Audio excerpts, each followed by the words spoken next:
పాఠశాలలో యోగా దినోత్సవం.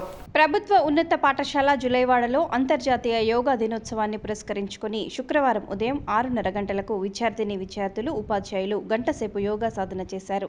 ఈ సందర్భంగా ఏర్పాటు చేసిన కార్యక్రమంలో పాఠశాల ప్రధానోపాధ్యాయులు కడారి భాస్కర్ రెడ్డి మాట్లాడుతూ శారీరక, మానసిక ఆరోగ్యానికి యోగా ఎంతో మేలు చేస్తుందన్నారు.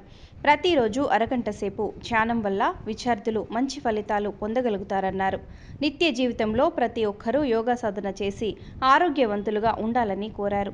ఈ కార్యక్రమంలో పాఠశాల ఉపాధ్యాయులు పాల్గొన్నారు.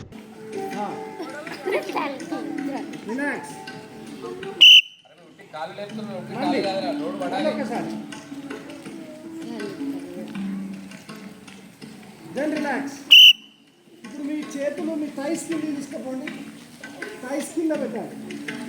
ఇప్పుడు కాళ్ళు ఈజీగా లేస్తాయి. చిన్న భూమి కానివ్వండి, థైస్ సపోర్ట్ తీసుకొని ఎవరు సౌండ్ చేయొద్దు. మనం ఓన్లీ మోకాళ్ళు ఎత్తున్నాం. కాళ్ళు స్ట్రైట్గా పెట్టు. కాళ్ళు స్ట్రైట్ ఉండాలి. ఎత్తలేవు, ఇంచుకుంటే ఎత్తలేవు కదా, భారీ కావాలి.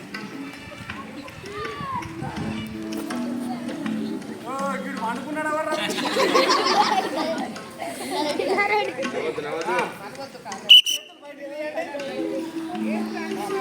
మలుచుకోండి, కాళ్ళు మలవండి, కాళ్ళు మలిచి చేతులు పట్టుకోండి. మీ కాళ్ళు మలిసి వెనుక నుంచి ఇట్లా చేతులు పట్టుకోండి. పట్టుకోండి, ఎంత వస్తారో అంత రండి. Very good Gautam, very good. Bend చేయాలి. మోకాలు మంచిది కాదు, బెండ్ కావాలి.